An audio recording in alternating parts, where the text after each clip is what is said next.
Hello friends, welcome to Renu's kitchen. இன்றைக்கி நம்ம பார்க்க போகிற புது ரெசிபி சாம்பார் சாதம். காய்கறி வந்து உங்களுக்கு எந்த காய்கறி இருக்கோ நீங்கள் அதை யூஸ் பண்ணிக்கலாம். நான் வந்து பீன்ஸு, நூக்கல், கேரட் ஒன்று, கத்திரிக்காய் ஒரு 2-3 கத்திரிக்காய் அரைஞ்சி வச்சுருக்கிறேன். வெங்காயம், தக்காளி ஒரு 3 வெங்காயம், 3 தக்காளி, ஒரு 2 பச்சை மிளகாய், கருவேப்பிலை, மல்லித்தழை, கொஞ்சம் முந்திரி பருப்பு, தேவையான அளவு நெய் எடுத்து வச்சுருக்கிறேன். இப்போ நம்ம தாளிக்கலாம். ஃபஸ்ட்டு ஸ்டவ் ஆன் பண்ணிட்டேன். வானல் சூடாகிட்டுருக்கு, வெயிட் பண்ணுங்கள். நெய் 1 ஸ்பூன் ஆட் பண்ணுறேன்.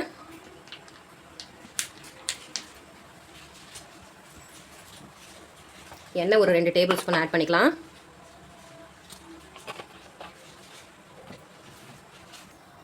எண்ணெய் நல்லா காஞ்சிருச்சு. இப்போ நம்ம நான் வந்து சீரகம் தான் யூஸ் பண்ணுவேன்னு சொல்லியிருக்கேன். நீங்கள் கடுகு சேர்த்துக்கலாம்.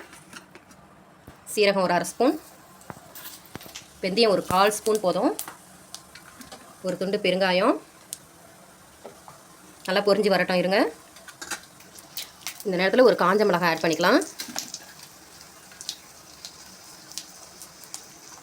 பொரிஞ்சிருச்சு. இந்த நேரத்தில் கருவேப்பிலை, பச்சை மிளகாய், அப்புறம் வெங்காயம் ஒரு 1 நிமிஷம் வதக்கிட்டு அப்புறம் நம்ம தக்காளி ஆட் பண்ணிக்கலாம். பாருங்கள், லைட்டாக வெங்காயம் வதங்கிடுச்சு. ரொம்ப வதங்க தேவையில்ல, பிரியாணிக்கு மாதிரி சாம்பாருக்கு லைட்டாக வதங்கினா போதும்.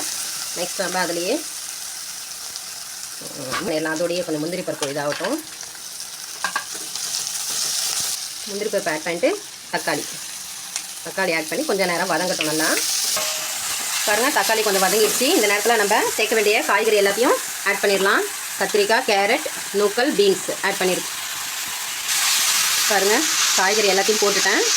கொஞ்சமாக உப்பு ஆட் பண்ணிக்கிறேன். காய்கறி வதங்குறப்ப கொஞ்சம் உப்பு பிடிக்கணும் இல்லைங்களா, அதனால் உப்பு ஆட் பண்ணியிருக்கிறேன்.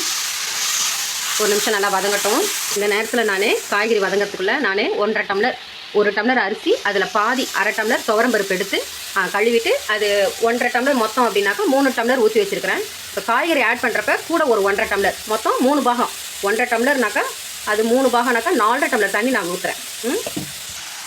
மிளகாத்தூள் ஒரு 2 ஸ்பூன் ஆட் பண்ணிக்கிறேன். மஞ்சள் தூள் ஒரு 1/4 ஸ்பூன் ஆட் பண்ணிக்கிறேன்.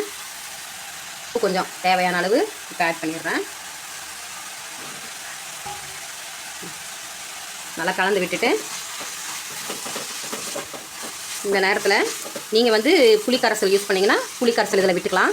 நான் மரப்புளி யூஸ் பண்ண மாட்டேன்னு சொல்லியிருக்கிறேன் ஏற்கனவே. இந்த போக்கம்புளின்னு சொல்லுவோம், அதை நான் ஆட் பண்ணி இதோடு சேர்த்து வதக்கிக்கிறேன். இந்த நேரத்தில் நான் அதில் 3 டம்ளர் தண்ணி ஊற்றி அரிசியும் துவரம்பருப்பு வேக வச்சுருக்கிறேன். மீதி 1/2 டம்ளர் தண்ணி இதில் நான் ஆட் பண்ணிக்கிறேன். அரிசியும் துவரம்பருப்பும் ஒரு கொதி வரப்போது. இந்த நேரத்தில் நம்ம வதக்கி வச்ச இந்த காய்கறி எல்லாத்தையும் இதில் நம்ம சேர்த்துக்கலாம். மொத்தம் 4 டம்ளர் தண்ணி ஊற்றி ஆட் பண்ணி இடத்துல நீங்கள் உப்பு, காரம் இதெல்லாம் சரியாக இருக்கான்னு செக் பண்ணிக்கோங்க. செக் பண்ணிட்டு தேவைன்னா ஆட் பண்ணிக்கோங்க.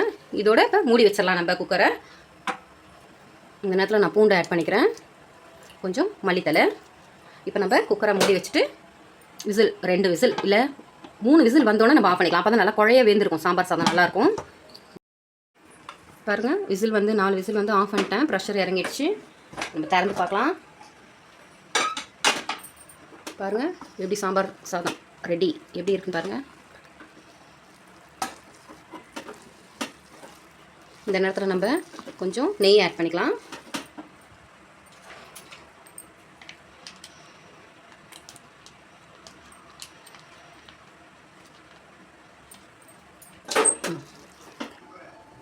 பாருங்கள், சாம்பார் சாதம் ரெடி. நீங்களும் வீட்டில் இதை மாதிரி ட்ரை பண்ணுங்கள். லைக் பண்ணுங்கள், ஷேர் பண்ணுங்கள், கமெண்ட் பண்ணுங்கள்.